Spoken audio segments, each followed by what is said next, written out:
Yes, time once again for Living in the 70s, and I today am on a fact-finding mission. We've got the tech heads from Yamaha down, and we're about to do a data run on the little Dominator 5-metre cat. We're going to measure how much fuel it uses and how much noise it makes with its old two-stroke motors before we rip them off and replace them with the brand new F70 4-stroke.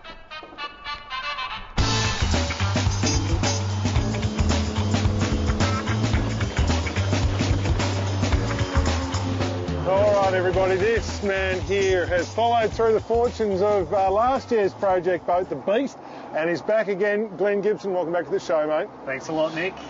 Today, well, first of all, let's talk about the Dominator, the 1994 Dominator. Have you ever seen a more pristine example? Surprisingly, this thing's in really good condition, and these motors, 70 horsepower, not bad either.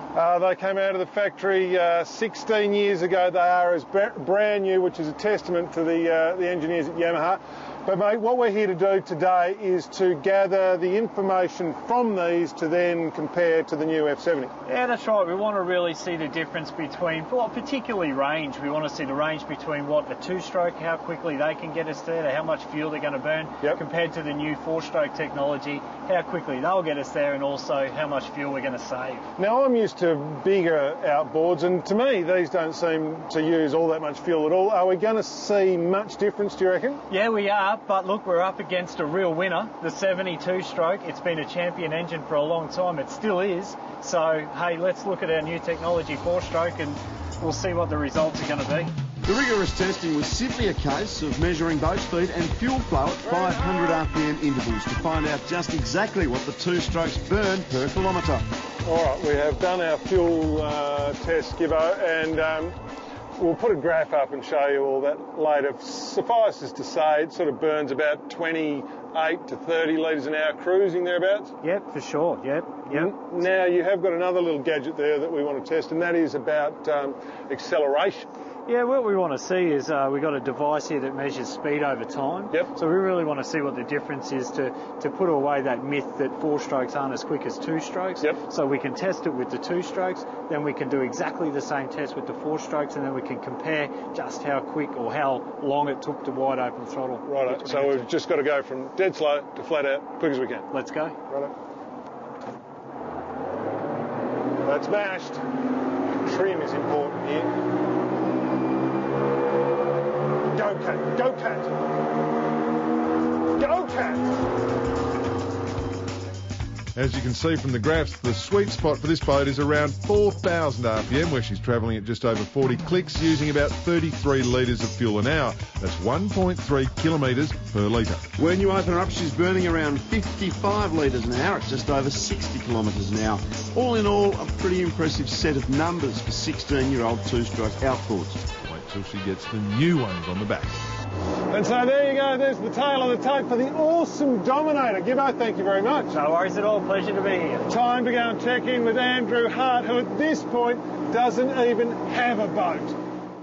It's quite extraordinary what Nick is doing. That spearmint green catamaran makes me want to spew, quite frankly.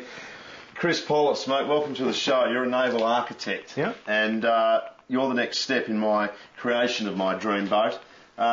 This is what I have come up with on the drawing. I've put in all these features, all doable. They are. Basically, we'll take this from here and tidy it up into... Yes. Put some formal dimensions on it. Yeah, so you'll use a ruler, will you? Something like that, right. Yeah. But more importantly at the moment is the hull and the hull shape. At the moment, it's a bit flat for my liking. Right, at the moment it's a 15-degree V, which is more suited towards use in a river or, relatively flat water. Flat water. So a flatter boat is good because it's going to be stable and you can, get up the front and have two people on the same side casting. Yeah, the other thing with it is a relatively flat boat is also more efficient in the water, so you'll use less fuel. Yeah. But what a flat boat will do is when the wind blows, it will pound you to death, basically. And trying to go through the waves, yeah. I want this to be more of an all-rounder, I guess. So I want this to be able to deal with some chop. So can we do anything to beef it up? Yeah, basically what we'll do to enable it to deal with the chop, and also not to lose too much of the existing characteristics of the boat, is that we'll deepen the V at the front here so that the boat is able to pierce the waves a bit better as it comes through. It deflects the waves rather than just hammering into them. Good, good. So we will create more of an all-rounder than your sort of flat bottom bass boat. We want a fishing all-rounder.